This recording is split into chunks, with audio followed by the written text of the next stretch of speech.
Translation.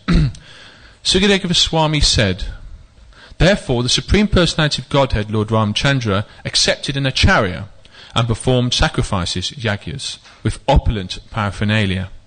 Thus he himself worshipped himself, for he is the Supreme Lord of all demigods. I'll just quickly do the Om Namo Bhagavate Vasudevaya.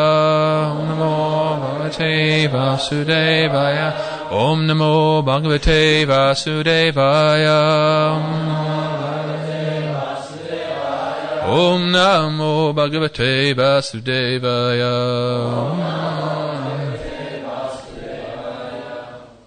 Purport by Prabhupada. Savahanam Achutyitya. If Achyuta, the Supreme Personality of Godhead, is worshipped, then everyone is worshipped, as stated in the Srimad Bhagavatam 4:31-14. Yata Tora Mula Nishe Chenena Tapiyanti Tat Skanda Bhudiposkaha Panat Bapa Hachacha Chandriyanam Tateva Sarvahanam Uchutyatya.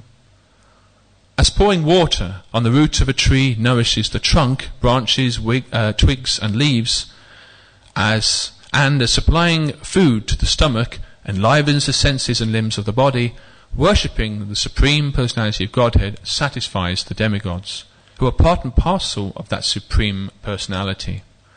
Performing yajna involves worshipping the Supreme Lord. Here the Supreme Lord is worshipping the Supreme Lord. Therefore it is said, Bhagavan Naparanam Ije, the Lord worshipped himself by himself. This does not, of course, justify the Mayavad philosophy by when one thinks himself to be the Supreme Personality of Godhead.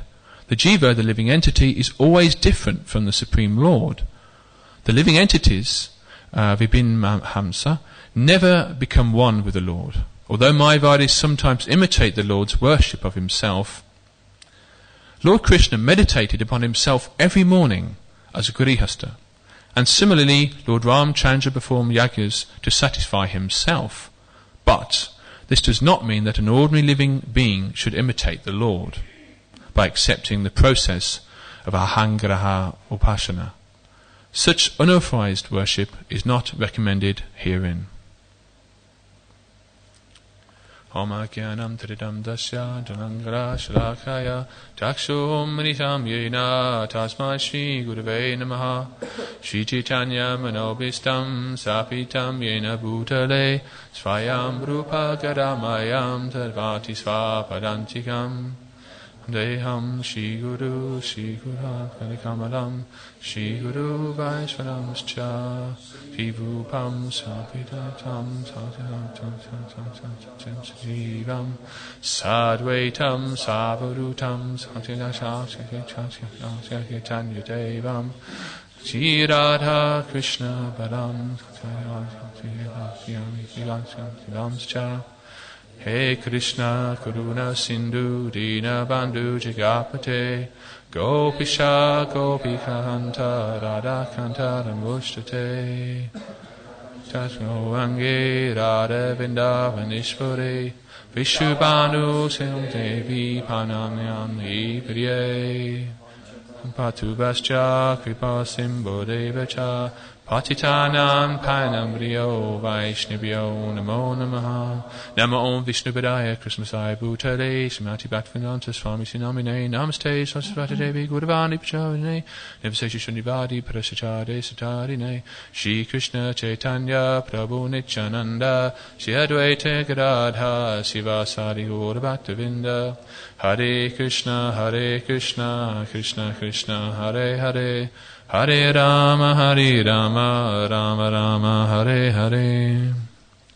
Sukadeva Goswami said, thereafter, the Supreme Personality of Godhead, Lord Ramchandra, accepted an acharya and performed sacrifices, yajnas, with opulent paraphernalia. Thus he himself worshipped himself, for he is the Supreme Lord of all demigods. So the context here, of course, often we hear of Lord Ram's pastimes, whether in the performance of dramas or any other narrative. We hear about Lord Ram who has to rescue Sita from Lanka, and we all know that story. But this, by the time we get to chapter 11 of the 9th canto in Lord Ram's pastimes, that has already been achieved. So now it is Ram Raj, it is the leadership of Lord Ram. He's, at the moment at least, he's actually living with Sita. Sita is now a queen, and Lord Ram, of course, is the ideal king and the ideal husband, and so forth. And here, he's actually setting an example, because even though he is the Supreme Lord himself, he's actually setting an example for the society as a whole. Because he knows, Lord Ram knows that although he is the Supreme Lord, he is eternal, he may not be in this manifestation eternally, and therefore he needs to set an example for society as a whole. And how did he do that? By placing the Brahmanas as the clear head of society. With Lord Ram's opulence and grace and majesty, still he had another quality that was very important, humility as well. There's even a pastime before he actually went to fight Ravana, he actually offered yagya to Lord Shiva as well. So of course some people of different sampradayas might be confused by this activity, but nevertheless, as far as we are concerned, Lord Ram is Vishnu Tattva. He is the Supreme Personality Godhead, as this, of course, particular incarnation. But as we can see, Lord Ram quite often would offer sacrifices to the Supreme Lord, and of course also the demigods. Remember also it was the Treta Yuga. It was actually 3 Treta Yugas ago, if you want to get technical, about 8 million years ago. If you want. People think it's the last Treta Yuga, but actually it was 3 Treta Yugas ago in the 25th Yuga cycle of this Manvantara. And it was around the beginning of the Treta Yuga, so things were very, very, very, very opulent when compared with now. People used to live extraordinary long lengths of time, but the process of self-realization was, of course, sacrifices. Mean great big yagyas, sacrifices, and we don't mean a small fire and a couple of spoons of ghee into the fire. We are talking about opulence perhaps beyond our imagination, because Lord Ram, after Ram became king, Bharat, Shatrugna, Lakshman, they actually conquered all the directions of the world, actually, or at least of the civilized world, which of course was certainly Bharatvash, centered around modern day India, but obviously spread much, much further across Asia and indeed the rest of the world. But therefore, the wealth that was at the dispense of Ayodhya and Lord Ram was immense. And sacrifices in those days were, I suppose you could say, expensive, but there was tons of ghee, huge fires, thousands of brahmanas involved.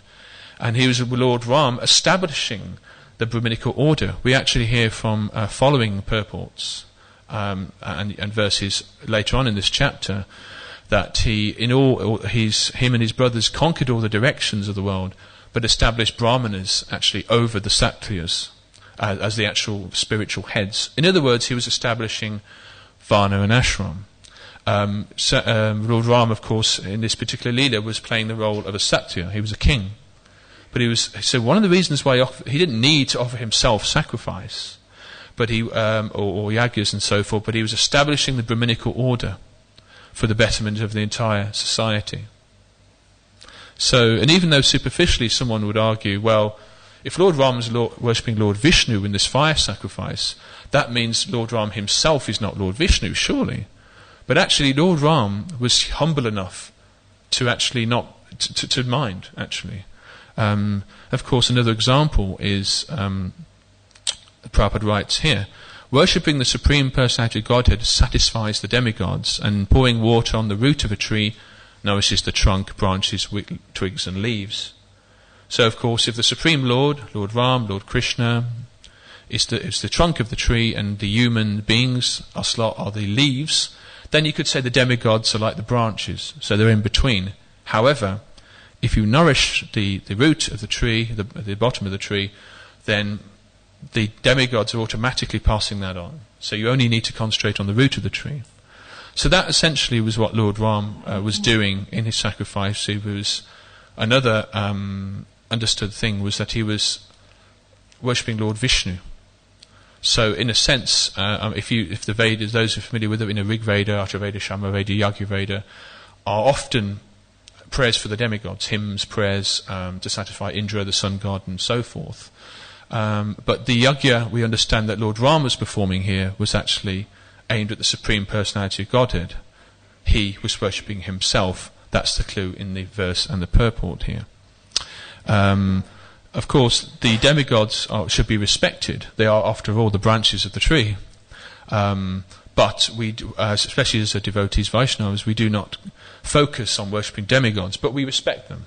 You don't disrespect each other, what to speak of disrespecting the demigods. But you understand that if you're best friends with the Prime Minister, perish the thought, maybe that's not a great example, but if you're questionable example, but if you're best mates with the Prime Minister, you live at number 11 Downing Street, then you're not really bothered about the rest of the cabinet, who are of a lower rank, because you've got access to the Prime Minister. So similarly, if you've got access to the Supreme Personality of Godhead, the demigods, they're there, but, well, we have the secret handshake with the Lord himself, as it were. If you've got God's mobile number, as it were, you don't need his secretary. So in one sense, the demigods are playing that type of role, and demigods were worshipped and honoured, but here's Lord Ram actually establishing the Brahmanas as the head of society across the entire civilized world at the time, but also establishing the Supreme Personality of Godhead as the main focus of worship. Prabhupada also brings attention here to the fact that the Mayavadis should not misunderstand this. Because a Mayavadi might say, well, if one can become God, then one can worship oneself. So in other words, when you actually take it to pieces, the sense, Mayavad philosophy at first glance might appear to be attractive, especially to a neophyte or someone who's influenced by various New Age narratives and doctrines. But actually, when you take it apart, when you analyse it, when you unpack it, it doesn't really have any standing at all, because Lord Ram was born as the Supreme Personality of Godhead. It's not that he became or earned himself or worshipped himself so he became the Supreme Personality of Godhead. It's not that he achieved enlightenment and realised he was the Supreme Personality of Godhead, so thought, okay, I better worship myself now. Or someone else, of course, the Mayavada philosophy, Mayavada meaning that Maya is in some way more powerful than the Supreme Personality of Godhead, because it suggests that the Lord himself is covered. Doesn't it? Because if you believe that you have become the Lord, but you didn't know it beforehand, therefore Maya is more powerful than you, who is the Lord. So when you unpack it, it doesn't actually make much sense. But it is an aspect, of course, of impersonal philosophy which explores the Lord's effulgence, which, of course, is the first stage of God realization. But the Mayavad philosophy, the idea what one can, one day one realizes one is everything. One realizes one is the Supreme Personality of Godhead. And any worship that goes on is ultimately for oneself, is Maya's greatest trap, actually. So on the first level, it appears to be backed up by certain scriptures, but actually with more advanced knowledge and understanding, and of course devotion, we can understand that we are actually, as Prabhupada writes here, we are the jiva, the living entity, is always different from the Supreme Lord. Whereas, of course, the avatars, the Das avatars, Ram, Nrsimhadev, Kurma, Kalki, Lord Krishna, etc., come to this earth and they're born for a particular reason. They are the Lord from the beginning. So Prabhupada here makes a point of attacking the Mayavad philosophy here, which of course does have a lot of weight in India, of course. So what I wanted to explore as well was the fact that we have just started chapter 11. I've already tried to explain, I've explained how the context of this. Rama is established, there's peace in the Ayodhya, the Rakshasas have been banished from the earth, Ravana is destroyed, Lanka is a peaceful place, the golden palace and the civilization of Rakshasas has been laid to ruins, it would seem, and so the human beings can now live peacefully across the world, and again, significantly, all the sages and brahmanas were able, including those in the forest, were now able to do that in peace without being persecuted by the Rakshasas. Again, another reason for Lord Ram's appearance was to establish just that. And here, in one sense, Lord Ram, even during peaceful times, he's now further affirming, okay, this is the process of God realization, at least in this age. Let us perform this now in peace. But the chapter 11 as a whole describes how Lord Ramchandra resided in Ayodhya with his younger brothers and performed the sacrifices. Ramchandra's faith in the Brahmanas and affection for his servants was observed by all the Brahmanas, who then offered their prayers to the Lord and returned whatever had been taken from him. They regarded the enlightenment given to them by the Lord within the core of their hearts as a sufficient contribution. In other words, they were so impressed with Lord Ram's devotion and of course the enlightenment that he was giving them, that they did not accept charity from him. They said, Lord, your presence here, you are our charity. We just want to take darshan of you. We just want to be with you. So the Brahmanas, of course, the most realized in the society at the time, effectively knew who he was, or at least they appreciated that and understood that. So, but yet, although the Brahmanas lived simply, Ram, being a Kshatriya and a king, lived in great opulence. So much so that whenever there was a procession or royal procession, or Lord Ram in his official role, in his public role, as it were, would go on procession through the streets of Ayodhya. And the grandness of it was apparently incredible. For example, the whole streets were perfumed with water. So the whole city was actually smelling of opulent perfumes and oils. And Prabhupada explains later on in the chapter how they used to do this. There was thousands of elephants at the disposal, of course, of the elephant handlers and so forth of the palaces of the city. They would allow the elephants to drink water that was already perfumed. And as the elephants would walk in procession in front of Lord Ram, the elephants would naturally start spraying the water from their trunks in all the directions like this.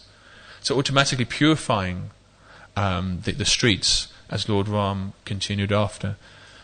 Of course, after we might think, well, elephants, so what? But when you think about it, imagine London Zoo is struggling to maintain a couple of elephants at the moment. Lord Ram had tens of thousands of elephants. So it gives you actually an idea of the culture. The elephants, of course, were used for all kinds of things, removing trees and breaking branches, and they were all very, very well trained as well. There were even perfume distributors as well, according to Prabhupada. Should never underestimate the power of an elephant, intelligence of an elephant. Of course, going on, as I already mentioned, with Brahmanas as the head of society, Lord Ram made sure that everyone was happy by establishing Varna and Ashram as the skeleton, the structure, the scaffolding of his community. Like that. However, we all know the pastime of Lord Ram. I won't give away too much. I'll just say it basically because it is something that appears later on in chapter 11. Maybe in a couple of months you'll get to it. But we know the story. Most of us know the story where, although Ram, being a famous personality, he couldn't just walk out into the streets with his crown on and say, "Hi, I'm Lord Ram," because it just wouldn't be practical. He was too famous. He was too popular. So he would go incognito sometimes. He would have to cover himself, maybe cover his face for sure, maybe wear a chadar, or perhaps to go in disguise as an old man, or whatever he was doing.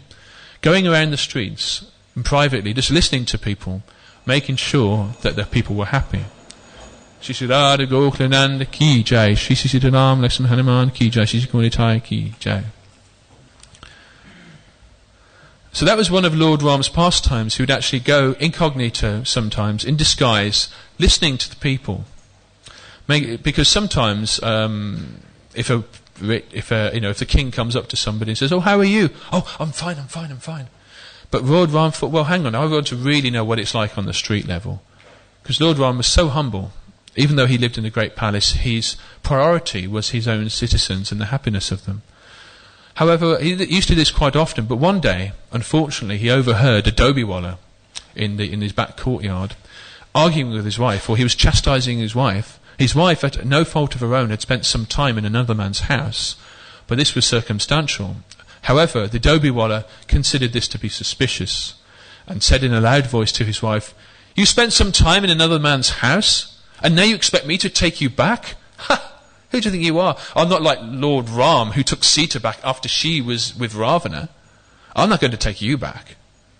And of course this upset the woman, and she must have been crying and so forth. So Lord Ram was absolutely devastated by what he heard. But notice one thing here. The happiness of a simple Dobiwala was more important to him than his own convenience and own happiness. And as a result of hearing this, he could not enjoy Sita to live in the palace. And this is a very, very... if it's misunderstood or taken out of context, it would consider to be a controversial pastime, because Lord Ram actually sent Sita out to live in the forest with Valmiki Muni. No doubt he made sure that she was safe, because Valmiki Muni was a trusted great sage. But of course she was also pregnant at the time, and in the forest she gave birth, of course, to Lord Ram's sons, Love and Kush. This is all Leela, of course, but Lord Ram, of course, he himself stopped living in opulence. He would sleep on the floor. Even though he was staying in the palace courtyard, still he would, premises, he would live, he wouldn't eat opulently, he would fast regularly, he would sleep on the floor, he wouldn't wear crowns, he wouldn't wear his shoes, and so on and so forth. He became very, very simple because he knew, of course, Sita was also living in a similar way in the forest. But you have to understand the context of this. Ram was so sensitive to the well-being of his citizens. When he heard there was one Dobiwala's wife, and indeed one Dobiwala, that was unhappy about something, and also the fact that they used Sita and Ram as an example to fuel that unhappiness they had, that domestic feud, he could not enjoy his kingdom anymore. This is an example of great... it's a leader, of course, and it is often difficult for us to understand how Ram could send Sita away, especially during her pregnancy. But it is at least an understanding of how detached Ram was, and how the happiness of his citizens was more important than his own happiness. So when understood in the right context, it's a very, very great sacrifice that Lord Ram made. Of course, when Sita passed away, returned to Mother Earth, Lord Ram, as an example of his love for Sita, he actually performed great sacrifices again and penances for the next 13,000 years before he actually left this world. What can we learn from this? Most Leelas, there's a lesson to learn from this. And I was reading this and I realised I understood what that lesson was. That ultimately we have to be detached. It doesn't matter who you are, great king, great a Brahman, a Kshatriya, whatever we happen to be. And obviously Ram was far greater a powerful king than any of us will ever be. And yet still he detached himself away from it in the latter years of his life. In a sense he took a form of sannyas, actually, like that. So of course whatever riches we have to attain, we cannot take any of it with us at the time of death. So again Lord Ram was actually teaching by example. And in that way he was the ideal king, and indeed the ideal husband. So what I wanted to do, I didn't want to go into too much detail because there's many more verses on Lord Ram in this particular pastime to follow, which no doubt you'll hear about in future classes. But today, of course, is the appearance day of Narottam Das Thakur, which Nandan Prabhu kindly texts me to remind me, so thank you for that reminder. So what I'm going to do in the second half of the class, of course, I wanted to talk about Narottam Das Thakur. Of course, he's famous for... He was born a bit later than Lord Chaitanya and Lord Nityananda and the Goswamis as well. So, of course, he was a bit younger than the others. But after the disappearance of Lord Chaitanya, Narottam Das Thakur, he was responsible, of course, for spreading the Gaudiya tradition, Lord Chaitanya's mercy, throughout Orissa and Bengal. So... And yet that is of course an achievement in himself, but let us find out a little bit more about his personality. Again, like one of the Goswamis, who's actually born significantly into a palace. His father was King Krishnananda Datta, so he was actually from an opulent family, which of course we know he was later to renounce. His king ruled the area of Gopalpura in Rajshahi district, which is today in Bangladesh. His mother was Narayani Devi, and he was born on the Punim in January, in 1520 AD, well, approximately 1520, so say the scholars. Who was born, of course, as the tradition, the astrologers came, and the astrologers could immediately see from the Narottam, looking at Narottam's chart, they could see that this is going to be an extraordinary person. He's either going to be a famous or great and powered mendicant or a very, very opulent king. Of course, we know what happened. But of course, Narottam, he also showed all the bodily symptoms of a Mahapurush, an exalted divine person. He had long arms, a deep navel, golden complexion, beautiful eyes shaped like lotus petals, which of course reminds us of Lord Chaitanya and Lord Nityananda as well, incidentally. At school, he was a Shrutidar, able to memorize whatever he heard, so he'd only hear anything once and remember it. So you could be chanting mantras for a very, very long time, hours. He'd be able to recall it just by hearing it once. That's the kind of memory he had. So everyone was amazed at the school. They could see, well, Narottam was extraordinary personality. Of course, he quickly mastered Sanskrit and the Vedas, and his only interest was, of course, to serve Lord Krishna. He was also attracted to Lord Chaitanya, but something very happened to him. He was still a very young man. He was at the age of 12. Something extraordinary happened to him. Of course, we saw in we learned about Lord Nityananda, of course, at the weekend in the form of a nice drama. But Nityananda again appeared in the dream of Narottam Das Thakur. He was having a dream, and suddenly Lord Nityananda said, "I want you now to bathe in the Padma River, because there you will receive what you want. You will receive love of Godhead. Lord Gauranga was blessed it. Please, you should bathe in this river." So, of course, as soon as he got up, that's exactly what he did. He ran to the river, he bathed in that river, and this river was this place in the river, of course, was blessed, and this is where Lord Chaitanya had left this pure love of Godhead. He left this Krishna Bhakti, this devotion. So, of course, after bathing in this river, Narottam Das Thakur became completely self-realized and full of bliss. He was receiving that love of Godhead.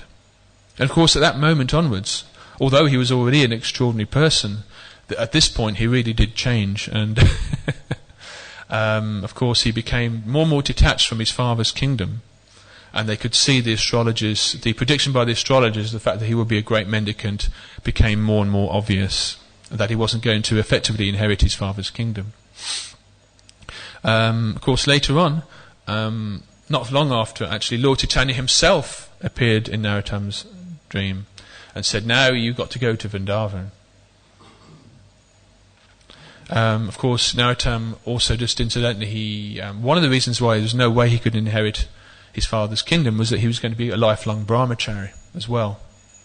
So that was another reason why I think his parents were absolutely, a bit like Nityananda actually, that his parents were very, very attached to their son. Of course they were.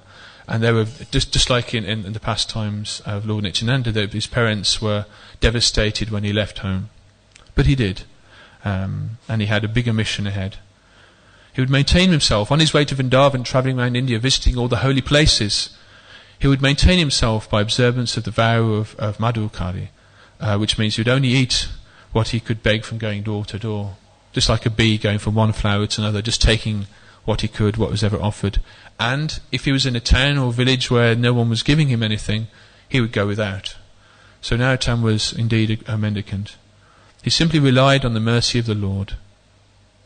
Yet he would also preach. Remember, at this time he had already had that mercy of Lord Chaitanya Mahaprabhu, and he was preaching with great enthusiasm and great vigour about the mercy of Gauranga. He's one of his significant methods as well. One of his things, he would break down the caste system. This was an element, a corruption actually, of the earlier Varna and Ashram, which we mentioned earlier in connection with Lord Ram's Leela. By the 15th century, of course, the caste system, the Varna and Ashram Dharma became known as a caste system, but it wasn't exactly quite right. Kali Yuga had set in on this system by then. And of course, whatever Varna and Ashram one is in, it is by personal qualification, not only by birth. But by this understanding, it was understood by birth. So there was a lot of social constrictions and limitations in those days. Who had access to the certain scriptures, for example, who was able to read, what symptoms one could show, the devotion that one was able to express, often was determined by one's social standing and where one was externally. Narottam was against all this. His main preaching actually was to say, it doesn't matter who you are, or what Varna you are, what ashram you are, your gender, doesn't birth, age, caste, creed, shoe size, education, social status, CV. Anyone can attain one's own role, one's own priority. One should define oneself only by one's relationship with Krishna. And this was his main thing. This is a great contribution of Narottam Das Thakur, and actually formed the basis, the foundation of the Gaudiya tradition after the disappearance of Lord Chaitanya himself. And he said, nor is Krishna consciousness advancement dependent on household duties, taking sannyas, ritualistic performances, yagyas, etc. Simply, how one is absorbed in one's service to Krishna is what really counts. This was his approach. Eventually, of course, Narottam, he got to Vrindavan by foot, where he was received by Rupa Goswami and Sanatana Goswami. Of course, they were themselves, of course, self-realized souls. They knew he was coming. They themselves had visions and premonitions that the great personality was coming to Vrindavan. So when he arrived, they were there for him. They met him with great respect. Narottam took Diksha initiation from Lokanath Goswami. Lokanath instructed him in turn to go and study under Jiva Goswami. Of course, that's where he studied in more detail. And he visited all the holy places and pastimes of Lord Chaitanya, including places like Radha Kund, Shyama Kund, and the various pastimes of Lord Krishna, as revealed, uncovered by Lord Chaitanya and the Goswamis. When Narottam got back to Navadvip, all the devotees asked him about the health and activities of the Goswamis in Vrindavan. They were eager to hear the news. After visiting all of Gauranga's pastimes in the area, Narottam did the same, of course, in Jagannath Puri as well, where he would stand, he would go to the temple, of course, or he would go by the beach, where he would be aware of where Lord Chaitanya used to be, where he would visit all the temples and receive great ecstasy by feeling the presence, the spiritual presence of Mahaprabhu.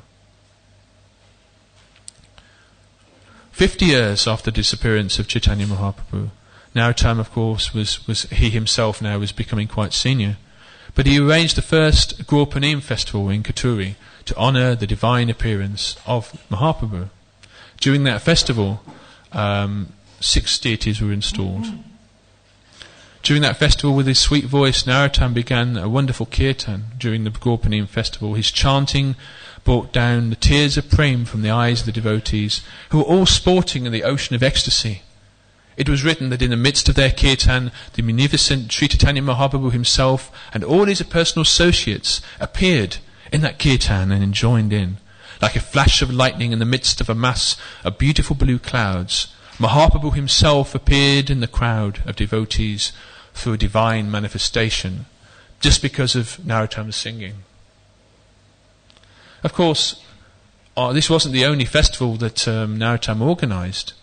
He organised annual festivals across Bengal, which served at the time, because remember, by this time the Goswamis themselves were either senior or had left the world themselves.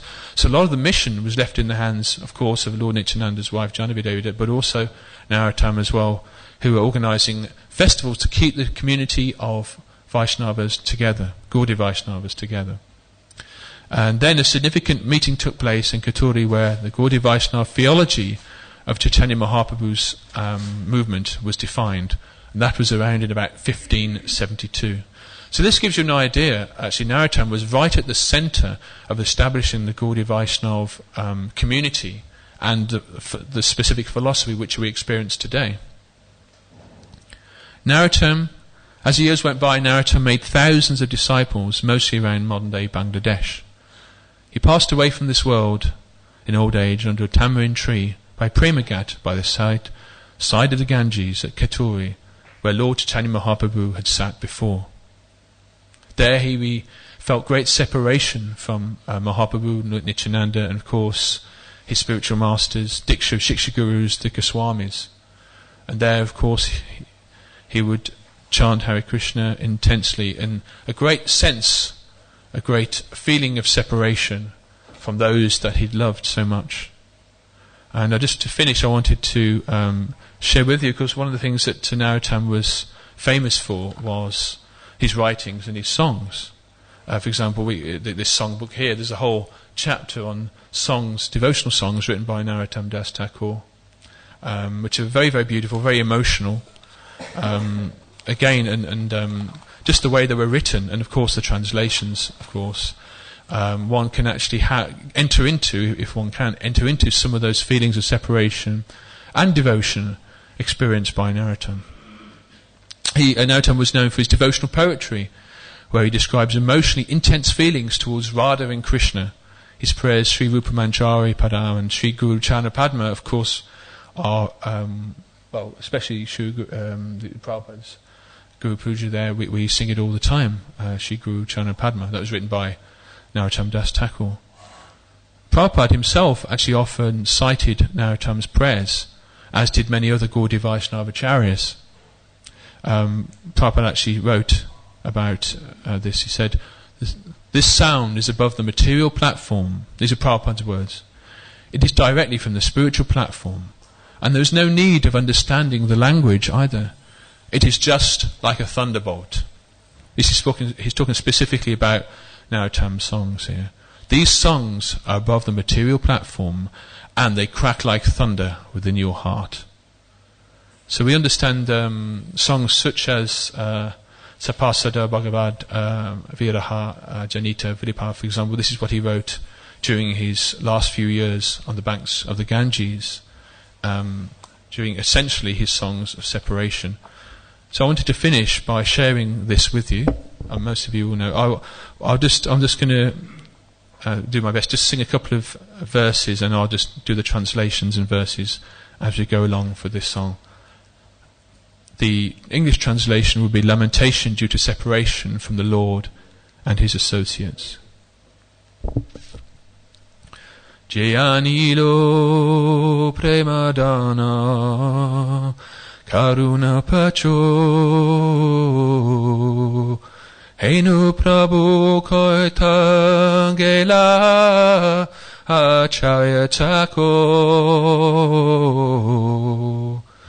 Kamara Saruprupa Kasanatan Kadasaragunatha Patita Pavan. He who bought the treasure of divine love and who was filled with compassion and mercy, where has such a personality as Srivasacharya gone? Where are my Sharup Damodar and Rupa Goswami? Where is Sanatan? Where is Raghunath Das, the saviour of the fallen? Kamara Bata Juga Kaha Kaviraj Eka Kale Koitangela Kodanataraj Pashane Kotibo Mata Anale Pashibo Gorange Guria Nidi Koitagele Pabo. Where are my Raghunath Bhatta and Gopal Bhatta? And where is Krishna Das Kaviraj? Where did Lord Gauranga, the great dancer, suddenly go? I will smash my head against the rock and enter into the fire.